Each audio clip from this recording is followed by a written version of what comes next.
About 2 months ago, my oldest son slipped off some monkey bars on a playground just down the road from our house and broke his right arm right above the wrist. Now, of course, we rushed him to the hospital, the doctor fixed him up, and then we brought him home. And at that point, the reality started to set in of how challenging the situation was going to be for the next couple of months. Being that his right arm is his dominant arm, he was struggling to eat and get dressed and brush his teeth and basically all the things that he used his right arm for. So he was a bit devastated with all of that. But he was even more devastated when he went to play Mario Kart Wii, his favorite video game, and had a hard time holding the controller with both hands. And so I pulled out the old instruction manual and looked for the different controller configurations. And the one we found that worked the best was for him to steer the character with a nunchuck controller in his left hand and push the gas with the right.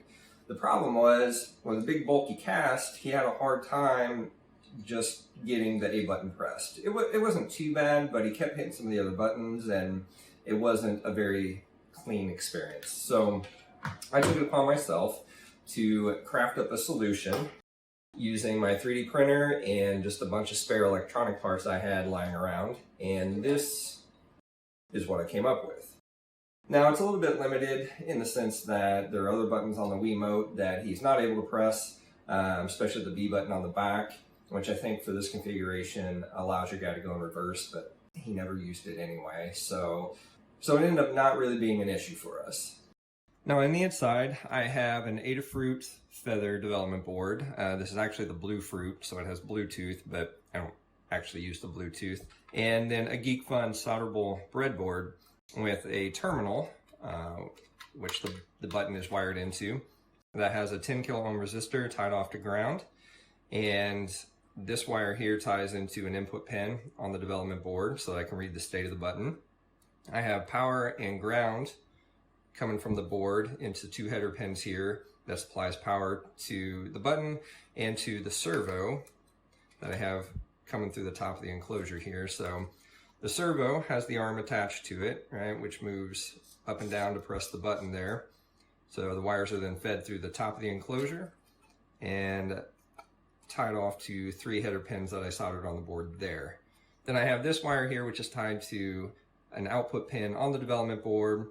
You can see here it connects to this header pin down there, which is wired into the control wire on the servo then to adjust the angle. And then inside the big yellow button here is one of these. It's just a 12 by 12 momentary push button. I actually got this design from another designer on Thingiverse.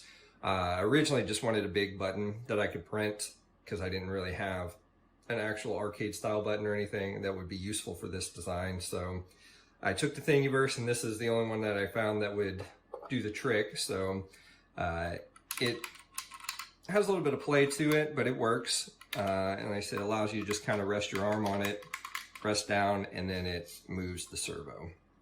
Now, it's a bit bulky. Originally, I thought about putting a battery pack in here, thought about throwing on a couple extra buttons down here to be able to hit some of the other buttons on the Wiimote, which, by the way, just kind of slides in there.